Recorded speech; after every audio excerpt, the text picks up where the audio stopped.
ግልጽ በሆነ ነገር እንነጋገር። ኢንፋክት ማንዴት የለውም ይሄ ጉባኤ ስለ ኤርትራ ጉዳይ።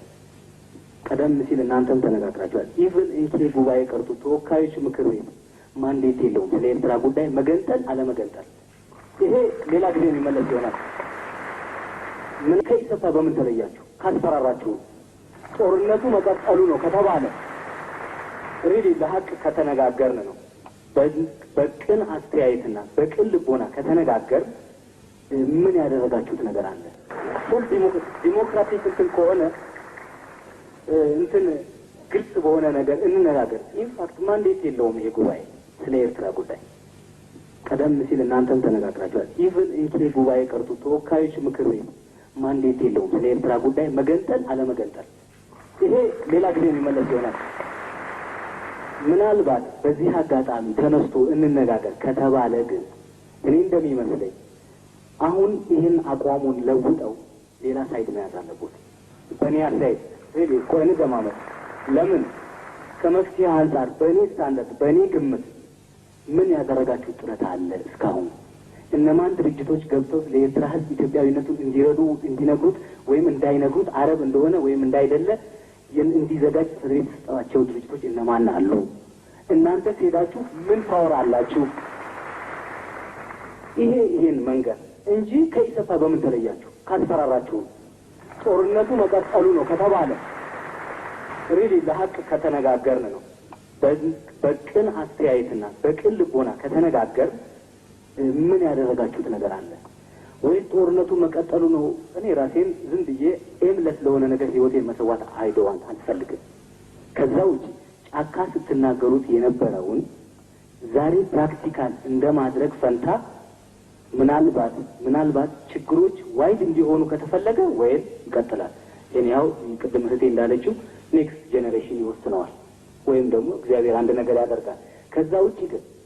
ከዛ ውጪ ግን አሁን መሆን ያለበት በጠረጴዛ ዙሪያ የምታሙን ይመስለኛል ከአፈሙዝ ይልቅ አቋማችሁን ነው ተቀበላችሁ ፕራክቲካሊ የተረጎማችሁት። ስለዚህ ለኤርትራ ህዝብ እኮ ዛሬ የሚነገረው ሌላ ነገር ነው። እኛ አሁን ጦርነቱ ይቀጥል ከሚል ከርሶ አንደበት ሌላ ነገር ነበር ለዚህ ቤት መነገር የነበረበት። እኔ እንደ ኢንፋክት ቤቱ ጦርነቱ ይቀጥል የሚል እኔ አልሰማሁም። ግን ከርሶ እኔ የምጠብቀው የነበረው ሌላ አይነት ነገር ነበር። ለምን አትሊስት ከመፍትሄው አንጻር ሶርሱ ይሄ ነው። ለዚህ ጦርነት ቆሟል ወይ ከቆመ ኔክስት ተርሙ ደግሞ ይሄ ነው። እነዚህ ክሎች አሁን እኮ ጀስት ከ2 ዓመት ከ6 ወር እናንተ በተወካዮች ምክር ቤት ከተወሰነው ማለት ነው ከ2 ዓመት ከ6 ወር ውስጥ ዊቴክ ማን 3 ወር ወስደናል። መቀጠሉ ነው። እቅድ የለም። ድርጅቶች ገብተዋል ኤርትራ ውስጥ አይንቀሳቀሱም። ቢኮዝ አቶ ኢሳያስ ብቻ ናቸው እዛ የሚንቀሳቀሱት። ማንም ከእሳቸው በላይ ፓወር ያለው አይመስልም። ኢቭን አቶ መለስ ዜናዊ። ስለዚህ እኔ እንደሚመስለኝ ከመፍትሄው አንጻር በተቻለ አቅም አሁን ስለ ጦርነት ምን መነጋገሩ ጊዜ መንገድ ይመስለኛል። ምክንያቱም ምንም ነገር ወስነን ማሳለፍ አንችልም በኤርትራ ጉዳይ ይሄ ቤት ማለት ነው። ስለዚህ እኔ እንደሚመስለኝ እናንተ አሁን በጥያቄ ነው የተነሳሁት።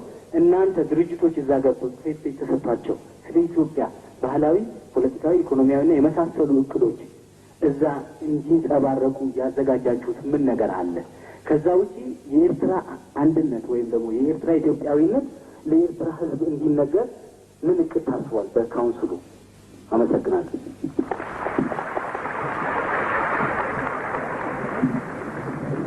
የተፈራለ ይቅርታ ጠይቃለሁ። አንዱም ችግር ስለነበር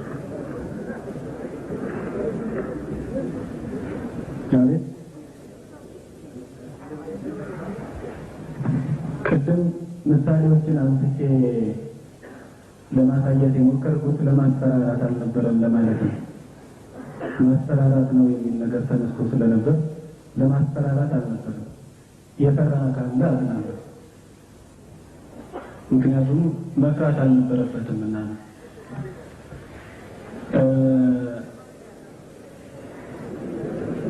ከዚህ በመለስ ግን የተነሱ ነገሮች ነበሩ። ከዚህ በፊትም ብዙ ደም አፍስሰናል። ከዚህ በፊትም ብዙ አጥንት ተከስክሷል። ኤርትራ አትገነጠልም፣ የምትገነጠል ከሆነ ደግሞ ዝም ብለን አንላቀቅም የሚሉ አነጋገሮች አሉ የተሰነዘሩ። እኔ እዚህ ቤት ውስጥ ጦርነት እንቀጥል የሚል እንደው እንቀጥል ቢባል ይኖራል የሚል ግምት የለኝም።